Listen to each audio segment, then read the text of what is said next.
good evening, Faith Church. Thank you for joining us this afternoon. I know you're probably shocked that I'm not Pastor Powell. That is not who I am. I'm Chance. I was one of the interns this summer. Me and Anthony were blessed to be an intern, even through all the COVID that's been going on and the quarantine. We've still been able to come out here and be blessed by the pastors and hopefully bless you in some way, form, or capacity. We've certainly enjoyed this summer. It's been a wild one, that's for sure. But we've been fortunate to get to know each and every pastor on a more personal level and have them bless us in ways that I did not expect. Certainly coming into this, I knew it was going to be a fun summer, but the Lord has touched me more than I ever could have realized throughout these past 10 weeks. And I'm just fortunate to be able to bring some message to you this afternoon. I hope it's sufficient. I've never done something like this before, so you got to bear with me. It's my first time ever, so thank you for understanding. But we're going to get started here in a second. But I was trying to come up with an illustration or something, and everybody was giving me advice on kind of what to do, and I was thankful for that. But I never could come up with something. But earlier, whenever they were asking me, what are you going to preach on, Chance? What are you going to talk about? I kept telling them David and Goliath, and I was like, spoiler alert, one of them dies. So it's probably not funny to you, but I thought it was kind of funny. But, it is what it is. So if you have your Bibles, will you please turn to 1 Samuel 17? And before we get started, just thank you again for clicking on it, the video, and giving me an opportunity. And hopefully you haven't clicked off yet because I've worked hard on this. I've read, I've prepared, and I just hope that the Lord speaks through me, and I know He will if I give Him the opportunity. So 1 Samuel 17, as we all know, is David and Goliath, and David was not fortunate. He was not expected to be the one to come and conquer and kill Goliath. But as I spoiler alert earlier, that is what happens in the end. But we all have our own form of Goliath in our life. Satan will send Goliath. He used Goliath in David's life, in the armies of Israel's life. But we have our own form of Goliath. Now, I'm younger than most of you watching this video. I'm certain of that. But that doesn't mean that I haven't had any Goliaths, and I'm certain that you have. A Goliath can be anything from a financial problem, a marriage problem. I'm not married, so I wouldn't understand that, but the Lord understands. Anything from a child who has gone astray, burdens on your heart. It can be anything, big or small.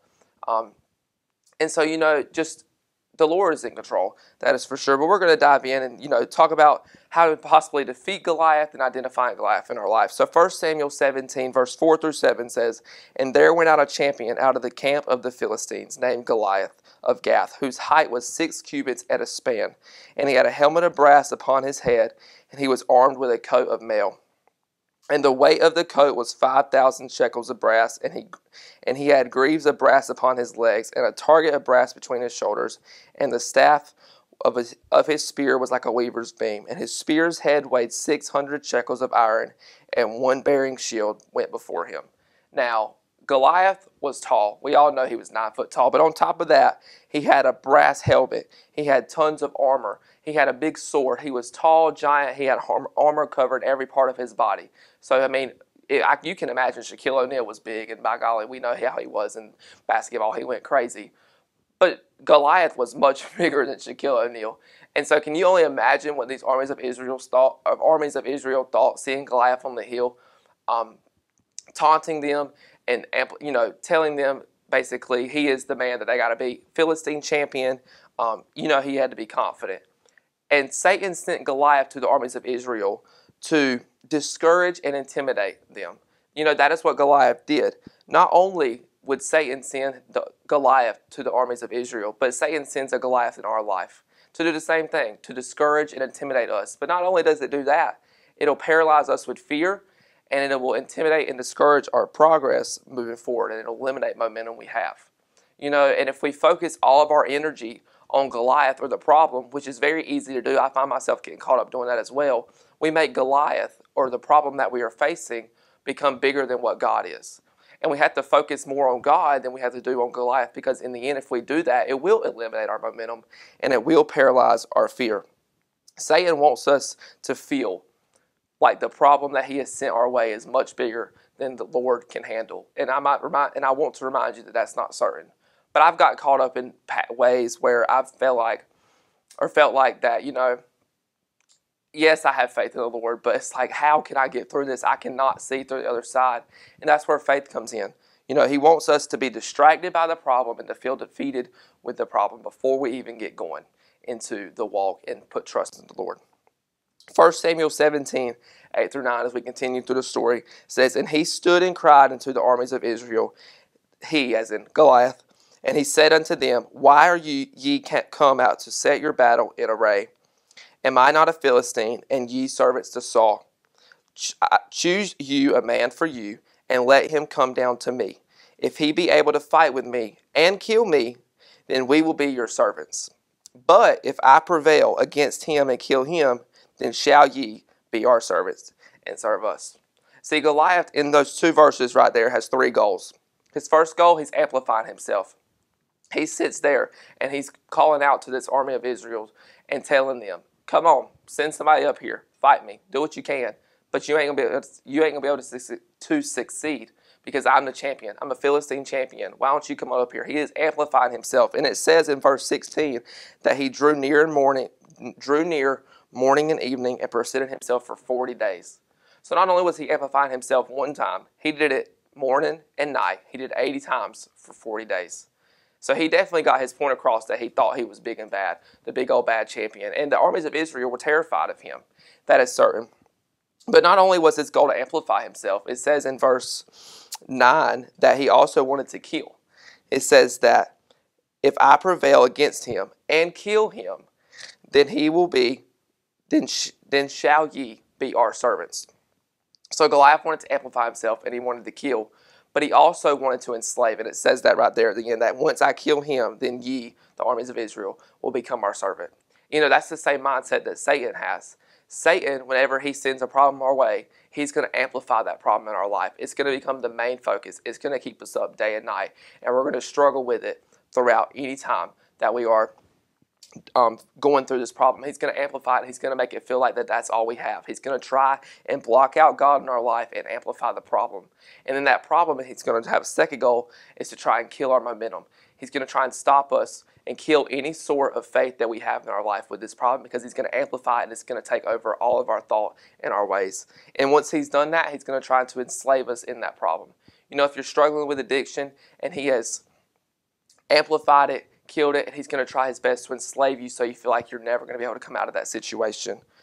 He's going to taunt us day and night with this problem. And if we allow him to, he will. And yes, I'm not going to sit here and say that problems are not massive. The Bible, Jesus says in the Bible 62 times to fear not, because he realized that fear is a legitimate problem that we all face. And I'm not going to sit here and tell you that fear is unreasonable, unnecessary, because in the end, fear is something that we all go through. I'm terrified right now of certain life decisions that I've got to make. But we must remember to not focus on the size of Goliath or the size of the problem that Satan has sent us, but instead we should focus on the size of God, because ultimately God can defeat anything or anyone. I've heard it said before through other people speaking or other things, God is looking down on us.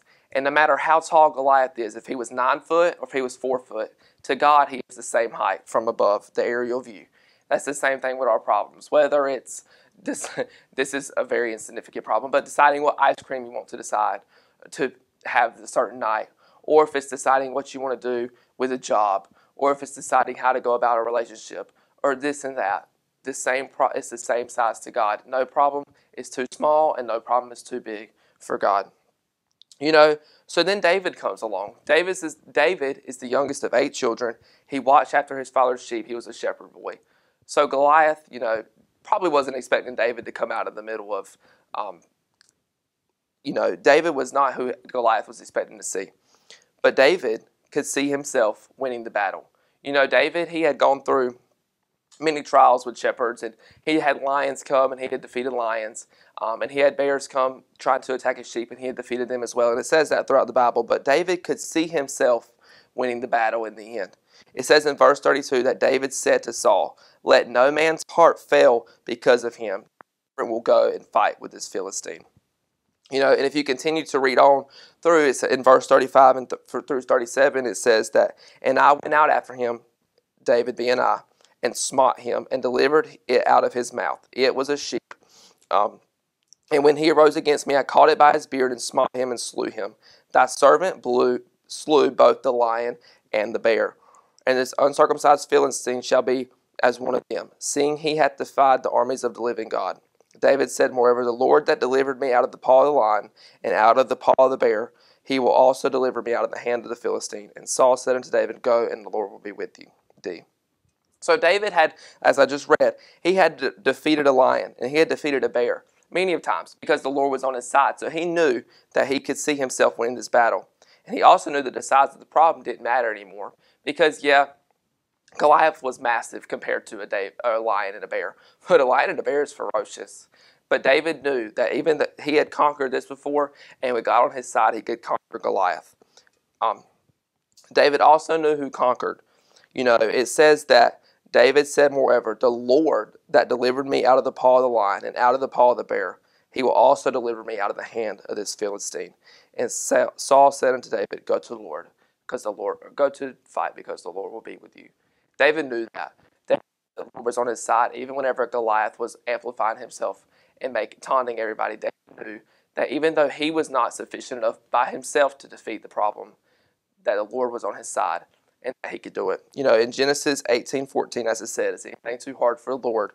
And in Zechariah 4:6, it says, then he answered and spake unto me, saying, this is the word of the Lord unto Zerubbabel, saying, not by my might, nor by my power, but by my spirit, saith the Lord of hosts. That's when we realize that these problems that Satan has thrown our way, by my own might and by my own power, I cannot defeat them at all. I have no shot or chance to defeat any problem or to conquer any problem that Satan throws my way. But as it said right there, not by my power, not by my might, and not by my power, but by my spirit and faith in the Lord, saith the Lord of hosts. We cannot defeat Goliath by our own might and our own power, but by the power of the Lord. And I said Goliath, but Goliath's referencing any problem that Satan throws our way. And by the way, once we put our faith in the Lord, the problem's not just going to easily go away like that, because that's not how it's going to work. Satan's going to be persistent, and Satan's going to do just like Goliath, taunted himself for 40 days, amplified himself. Satan's not just going to be like, oh, that's right. He's going to continue to come at you with that problem. But that's when you put your trust more and more in the Lord and have faith that he will take it away. I might have confused you, but I want to give you 2 or 3 takeaways that I thought of as I was going. As I said, the Lord is up here, and all the problems, that we see are all the same size to the Lord, because every Goliath or every problem was designed to fall. And once Goliath fell, the Israel armies were able to conquer new land. And that's kind of how it's going to be whenever you face these Goliaths that you have. Right now, you're in the middle of a storm, and you have no idea how you're going to get through it. But once you get through it, you're going to have more opportunities to conquer new land, figuratively speaking, like the armies of Israel did, or new opportunities to reach new people because of the experience and the story that you had. Or you might be able to reach other people that just are going through the same thing right now because they need your help. There's no telling what's on the other side of this battle. And right now, it is so confusing. I realize that because I'm in one of my own. But I know on the other side of it, even if I don't understand now how I'm going to get through it and I cannot explain it one bit, I have faith that the Lord will get me through it. And once we defeat our Goliath, we can conquer new things. Thank you for giving me the opportunity to speak here this afternoon. I know if I lost you along the way, I'm sorry. I did my best. But thank you for listening if you made it this far. I will continue to be at church as I have been multiple years throughout or before my internship. So if you want to talk to me, please feel free. I'd love to meet with you, talk to you, even though COVID's been going on, get to know some new people that I haven't met yet. But thank you for listening and giving me the opportunity. I hope you have a blessed evening and a great week. Thank you.